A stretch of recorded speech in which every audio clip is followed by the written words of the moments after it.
Молодая девушка из Мурманска спасла в последний день отдыха тонущего китайца. А на какой подвиг способны вы? Все зависит от обстоятельств, ради бога. Хотите китайца, хотите грузина, хотите молдаванина, кого надо. Ну, ради своих детей на все способна. Да, все что угодно, рисковать своей жизнью. Ну, думаю, способна на подвиг. Во всяком случае, ради своих детей точно. Ради близких точно. Думаю, что способна. Надеюсь только, да, что не случится такой ситуации, что придется совершать какие-то необыкновенные подвиги. Пусть все будет хорошо и у близких, и у родных. Ради детей и внуков. А на какой? На какой? Трудно сказать. Что потребуется. Ради Родины, конечно, А на какой? на любой. Ну, Родина позовет, значит, пойду выполнять то, что она попросит делать. Я пенсионерка, на какой подвиг? Вот ращу, это сам малышам, дочке помогаю. Вот подвиг наш. Я даже не знаю, ну, ради родственников, возможно. Ради кого? Ради детей на все. А что именно? На все. Абсолютно на все. Ну, тоже спасти ребенка там, например, или кого-то там еще, бабушку.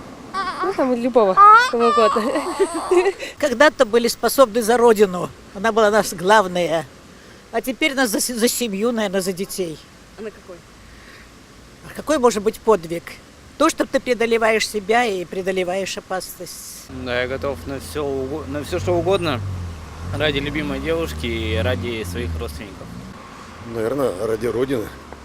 Ну, конечно же, ради своей семьи и близких. Ради детей. На какой? На какой? В Сыктывкаре 2 года назад был такой случай. Мы с мужем шли по Октябрьскому, и где пересечение Октябрьский и Орджоникидзе, рыночная дорога. Представляете, да, на рынок поворот? Вот там вот посреди дороги сидел маленький ребенок, 10 месяцев. Это было 10:30 вечера. Я побежала. Мужу говорю, пожалуйста, смотри, чтобы меня машины не сбили. Схватила ребенка. Мы думали, это кукла выпала из машины, оказался живой ребенок.